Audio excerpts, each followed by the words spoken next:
Dear Sherry, I recently made some cannabutter following a recipe on the internet, and it looks pretty good. I haven't tried any yet. How can I tell if it's potent, or how can I tell how potent it is before I eat too much? Well, that's a really good question. Before I get to the answer, I just want to remind everybody, hit that YouTube subscribe button and notification bell because I try to upload new videos every Wednesday. So on this batch of cannabutter that you already made, it's going to be a little bit hard to tell what it is without you actually just eating a little bit. And I would start with a small portion, say a teaspoon or less, and go up from there every day until you find a level that works for you.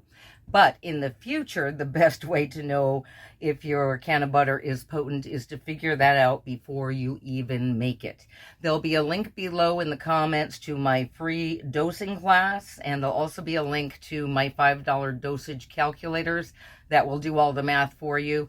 But they both use the same formulas, and it'll show you how you can figure out about how much is in your cannabutter or your canna oil or whatever you're infusing, how much is in the entire batch of it, and then when you use some of it to make an edible, it'll even show you how to calculate that right down to about how much is in each and every edible that you make.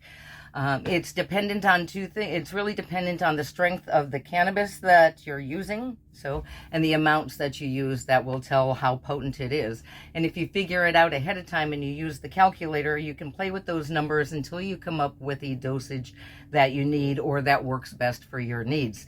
Now, if you don't know what that dosage is, don't worry. The class is going to teach you how to figure that out for you too, because everybody is very, very different when it comes to edibles. So one of the greatest things about making your own edibles is that you get to make them the way that you need them, so they always deliver the results you need. So check out those classes or the dosing calculators. There'll be links in the comments below, but that will really help you in the future to figure out exactly, well, not exactly, but a pretty close estimate, as close as you're going to get without a lab test, to what is in your infusions and your edibles before you make them and before you eat them. Hope this helps. See you next time. Eat your weed.